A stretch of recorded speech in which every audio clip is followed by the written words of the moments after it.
तो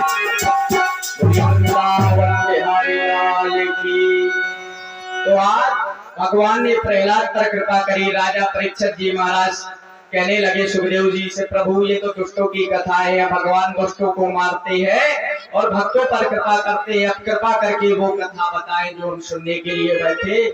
तो कहा हम जानना चाहते सूर्यवंश का वर्णन। क्या कि सूर्यवंश में कौन आया? बोले सूर्यवंश में राम जी आए, चंद्रवंश में श्याम जी आए। अच्छा सूर्यवंश में राम जी आए तो कैसे आए? बोले ब्रह्मा भगवान नारायण की नाभि से कमल, कमल से ब्रह्मा जी के से आगे हुए मरीच, मरीच के पुत्र हुए कश्यप, कश्यप के पुत्र हुए विवस्वान, विवस्वान के पुत्र हुए श्राद्ध देव मनु, जिनकी पत्नी का नाम था श्रद्धा। श्रद्धा चाहती थी कि बेटी हो जाए, लेकिन श्राद्ध देव मनु चाहते थे कि बेटा हो जाए। ब्राह्मणों से कहा कि भाई बेटा होना चाहिए, लेकिन यहाँ श्रद्धा माता ने कहा कि पंडित जी अगर बेटी हो जाएगी तो तुम्हें माला माल कर दूंगे। तो पंडितों ने उल्टा मंत्र पढ़ा तो यहाँ आगे बेटी हो गई। लेकिन मनु ने कहा, मनु ब्राह्मणों के पास आए, बोले ब्राह्मणों क्या गड़बड़ कर दी? अरे हमने तो बेटा मांगा था। ब्राह्मण बोले कहाँ क्या करे भैया, अब आपकी पत्नी बेटी मांग रही है, हम बेटा मांग रहे हैं। तो यहाँ पर भगवान ने तब वशिष्ठ जी को बुलाया गया। वशिष्ठ जी ने उसी बेटी को ही बेटा बना दिया, उसी बेटी को बेटा बना दिया जिसका नाम रखा सुद्युम्न। ये आज की प्रथा नहीं है, आगे चल करके आगे जब उसका नाम सुद्युम्न रखा, जो बेटी का नाम था इला देवी, इला देवी से हो गए सुद्युम्न राजकुमार। फिर इसके बाद में 10 बेटा हुए, उन्हीं 10 बेटाओं से सूर्यवंश का विस्तार हो गया। इसी सूर्यवंश में महाराज नभग हुए, नभग से हुए उनके पुत्र नाभाग, नाभाग से हुए महाराज अम्बरीश। जिन महाराज अम्बरीश का दुर्वासा ऋषि ने विरोध किया तो भगवान नारायण ने अपना सुदर्शन चक्र लगा दिया था और कह दिया था अहम भक्तो पराधीनो। भगवान ने कहा था हम केवल भक्तों के अधीन रहते हैं। दुर्वासा को भी महाराज अम्बरीश से क्षमा याचना करनी पड़ी थी। 1 साल तक भटकते रहे अम्बरीश, लेकिन कहीं दुर्वासा ऋषि, लेकिन कहीं शरण नहीं मिली। फिर बाद में अम्बरीश के आए जाना पड़ा। अम्बरीश के बाद हुए योगनाश, योगनाश के बेटा हुए मानधाता, मानधाता के हुए सत्यव्रत, सत्यव्रत के हुए हरिश्चंद्र, हरिश्चंद्र के हुए रोहित, रोहित के हुए बाहुत, बाहुत के हुए सगा, सगा के 60,000 पुत्र।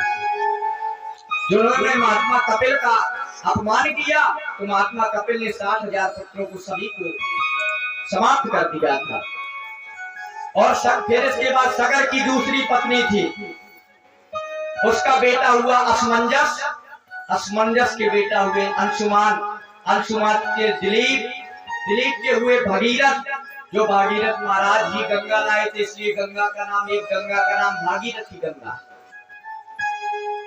क्योंकि कहा था कि यदि जल सा स्पर्श मात्रेण ब्रह्मदंडे हतापि और सगरात्मजा दिवं जगनु केवलम देह भस्मधि। जो भागीरथ की गंगा क्यों लाए थे इस धरती पर? इसलिए क्योंकि जो सगर के 60,000 पुत्र समाप्त हो गए थे, उन्हीं के कल्याण के लिए लाए। अच्छा तो आगे फिर इन्हीं के वंश में हुए ऋतुपर्ण, ऋतुपर्ण के बेटा हुए सौदास, सौदास के हुए अस्मत, अस्मत के हुए नारी कवच, नारी कवच के हुए खट्वांग, खट्वांग के हुए फिर से दिलीप, दिलीप के रघु, रघु के अज, अज के हुए महाराज दशरथ, दशरथ जी के हुए राम लक्ष्मण भरत शत्रुघ्न। तो ये हुआ सूर्यवंश की।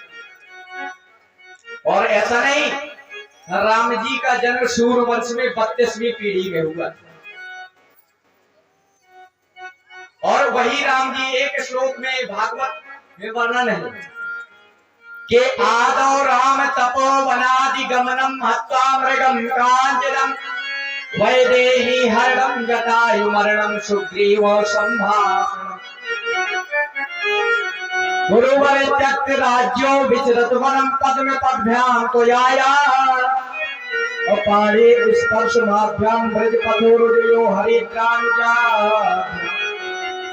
अच्छा वही अपने माता पिता की आज्ञा से वन चले जाते हैं। ऐसे भगवान है, भगवान का चरित्र है। केवल भागवत में थोड़ी सी एक श्लोक में चरित्र आता है, केवल वंश वर्णन है।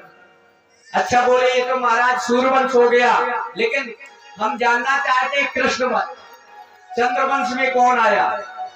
तो यहाँ पर श्री सुखदेव जी महाराज से सूत जी महाराज ने कहा कथितो वंश विस्तारो भवता सोम सूर्यो और राज्ञाम वंश चो भयानाम जगता परमात्मा।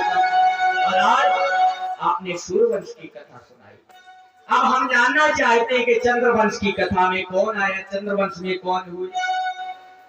बोले चंद्रवंश में ब्रह्मा जी की नाभि से कमल